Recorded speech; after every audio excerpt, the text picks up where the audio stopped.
Hello there, fantasy managers, and welcome to episode 3 of a new video series from myself, Will, and fantasyfootballhub.co.uk. Sorry I missed last week. I was down with a red flag with a severe case of man flu, but back this week and really looking forward to the next game. We've got lots to discuss. We're going to be going over Barkley, Isaac's success, Marshall. I'm changing my formation. I'm playing 2 transfers this week. Going to be having a look at Salah versus Mane. And lots of other things. Got a few community questions and going over a few of the hub stuff as well. So quickly then, we're going to go over last week. Got a small red arrow last week, 70 points. Obviously had 3 of my players benched, which I know a lot of the community did. So Robertson, Arnautovic, Hazard, all on my bench. I suppose those are 3 big players, and you'd expect them to score quite heavily. They all had very good fixtures.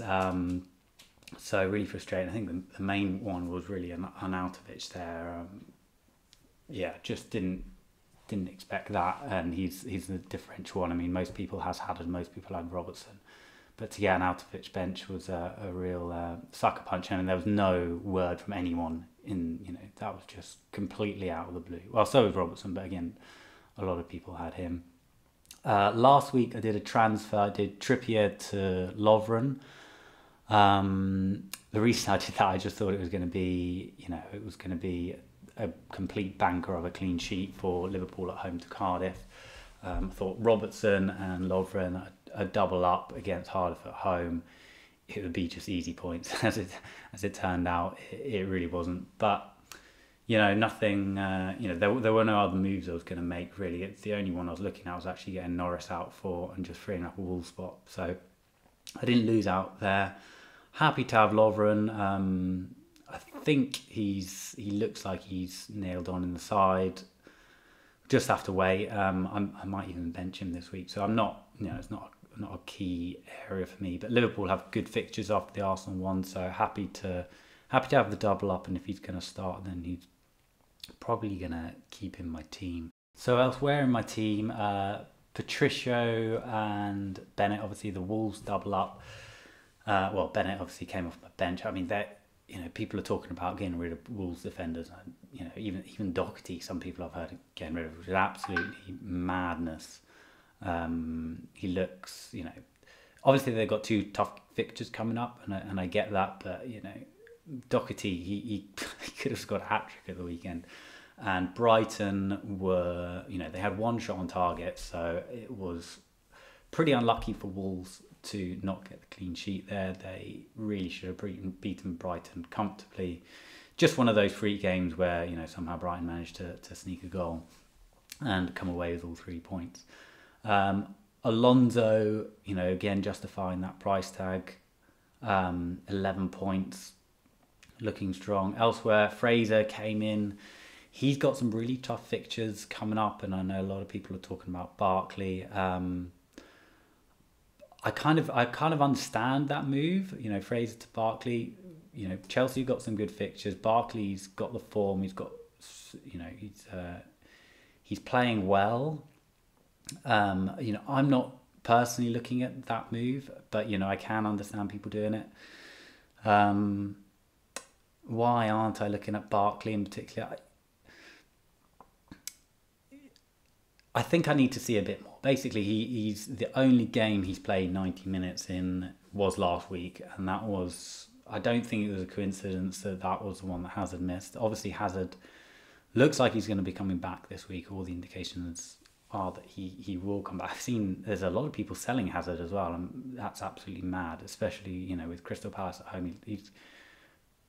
Indications are that he's going to be coming back. So I think that's absolutely mad to be selling Hazard. Again, I don't think Barkley's a bad option. He's looks like he's not going to be scoring as many as he did last week each week, but he looks like a good option. He's had 1 penalty area touched in the last 4. He's not incredible stats, but not bad stats, especially for that price point, and especially playing in a Chelsea team which seem to be on form. getting lots of goals, got good fixtures, so I don't think he's a bad option. Long term, I think Fraser is probably option, and I've got money tied up in Fraser, so I'm reluctant to get rid of him, especially if I think that I'm going to be wanting him back in. Bournemouth, despite their tough fixtures, they seem to be scoring a lot of goals, and Fraser is up there for all the creativity stats, so I'm going to be hanging on to him. Richarlison, he's sort of just lingering on with a couple of points here and there. He's not really doing it. If I were to wildcard now, I might actually get Sigurdsson. I mean, Sigurdsson's underlying numbers are far outperforming Richarlison. He's not that much more expensive. It's not a move I'm going to make immediately. Everton's fixtures are very much up and down. They got one good match and then one bad match. I've seen that Richarlison's actually he performs better away. So some of those tough away matches, I think you can still play him. He obviously got the assist for the penalty. I saw he wanted to take that penalty, but Sigurdsson took it off him. And another reason that Sigurdsson probably the one to own out of the two. So moving on to the forward line, obviously Mitrovic was a massive disappointment again. Arnautovic obviously benched. Aguero, 60-minute man. People are talking about getting rid of him. He's, if you're going to get rid of him, this week isn't the week to do it. Southampton at home, he's probably going to be my captain. Depending on the Hazard news. I think Hazard's a great option for captaincy. People get rid of him as well. My two captaincy options. I wouldn't get rid of Aguero, certainly not. I think there's an argument possibly next week if you're going to do it, but again, Aguero is probably going to be in my team for the long haul. If you want to invest in the best attack in the league, then I think the guy who's on penalties and playing up front, even if he's getting 60 minutes, he's if you look at his underlying numbers, they're even for those 60 minutes, they're extraordinary, and he probably should have scored more goals than he had, which is always his expected goals are above his actual goals, so that's obviously an indication that he's going to be scoring more, and especially those matches at home, he's a shoo-in for the captaincy. Mitrovic, on the other hand, his underlying numbers have completely dropped off, and it's probably more Fulham than it is Mitrovic, but Fulham just look completely out of sorts. Obviously, they've got Huddersfield away this week, which is a good fixture, and I usually would have waited, but I'm going to be making my transfers, and Mitrovic is going to be going out, as is Bennett, and in comes Mendy, obviously with that Southampton fixture in mind, and in comes Isaac Success, who I'm hoping is going to be a success for me. 4.5 for Watford. Isaac Success. He's obviously the reason I'm getting it is his price point, and it allows me to move to 4-4-2 formation. So moving away from 3-4-3. He's going to be benched most weeks, but he's 22. He showed a lot of promise when he was younger. He's coming into form. He had some. I don't know a huge amount about him, but he had some issues with his weight and stuff last year, and he seems to have sorted all that out. He seems to be playing a lot better. He seems to be won the manager over. Obviously, Deeney's got that little bit of an injury. Do I expect him to score lots of points? No. Do I expect him to play 90 minutes every week? No. But the reality is he's going to be on my bench most weeks. I might actually play him this week. He's in form. He's got Newcastle away. I'm debating whether to play him over Lovren. I probably will. I think that that's a good fixture for him. He's in form. He's not going to get loads of goals. He hasn't got great underlying numbers for that. He's actually got good creativity stats. So I think that for 4.5 allows me. It was basically a straight choice between Mendy and Mitrovic this week. I got two free transfers, so I'm bringing in Mendy. People saying that he didn't play well against Spurs and he might be benched against Southampton. I find that really, really hard to believe, to be honest. he obviously still kept a clean sheet, and Spurs, that's a difficult away match. The pitch was terrible. So I think that realistically he's first choice City left back, and City have been ridiculously good at getting clean sheets. And asking whether you should go Mendy or Laporte, Lucas actually on Twitter asked this. I put up some community questions on Twitter, so I'm gonna sort of just be going through those, and some of them I'll be answering in my general chat, some of them I'll pull them up. But Lucas asked on Twitter whether you should go Laporte or Mendy. Obviously I'm going Mendy, and the reasons for that is that he's got everything really. He's got that assist threat. His underlying bonus, well, both Laporte and Mendy has got good underlying bonus. There isn't much to choose between them. But if you look at points per game or points per match, Mendy is on a staggering 7.6. I mean, that is just ridiculously good. Laporte is on 5.4, so it's quite a big difference there. So I think Mendy is definitely the one to go for the two. Laporte is a great option, by the way. And if potential double up could be a good shout.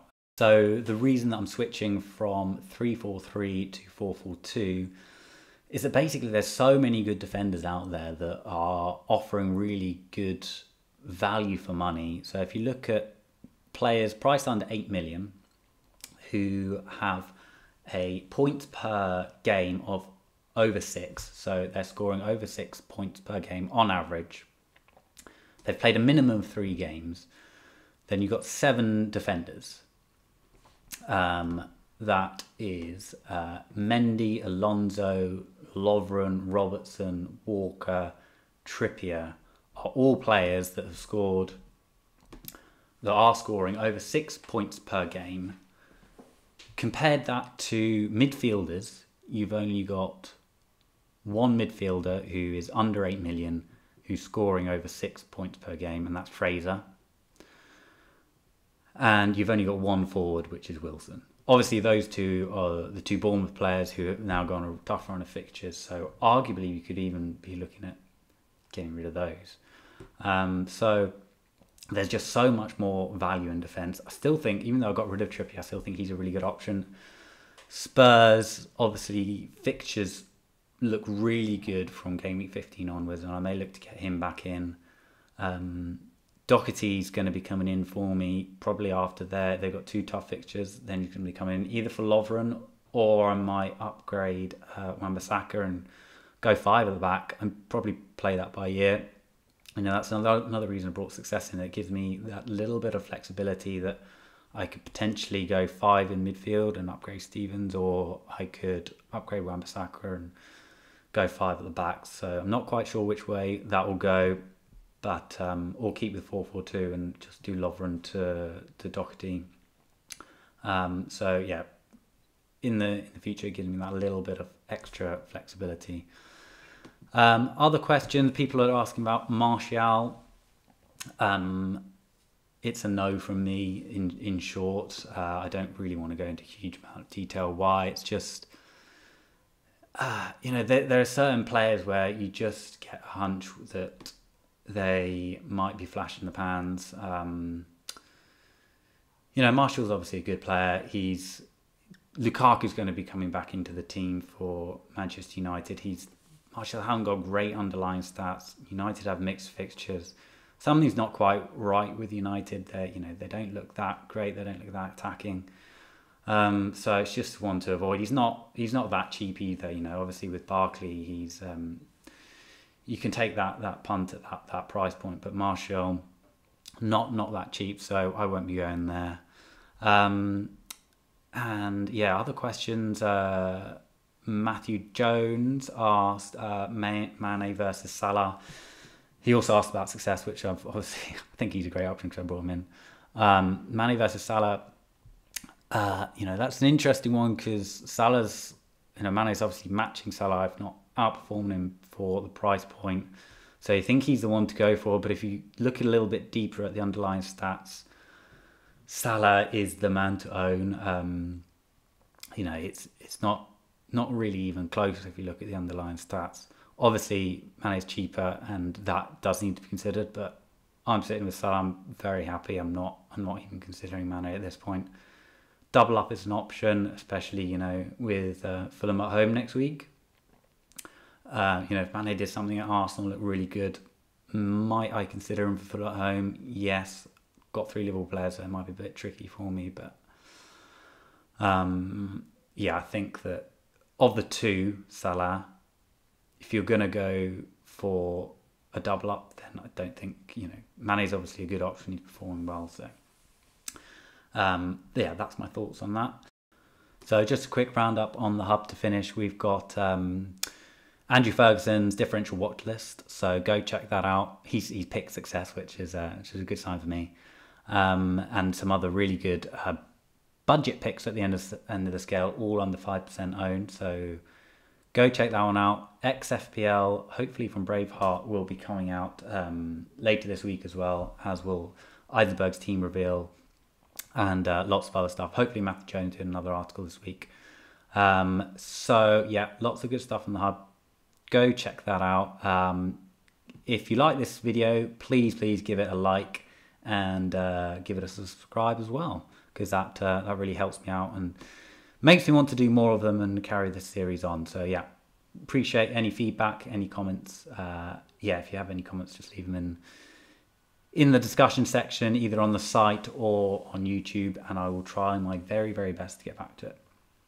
Okay, good luck for the game week, and I'll hopefully see you next week with a green arrow. Bye for now.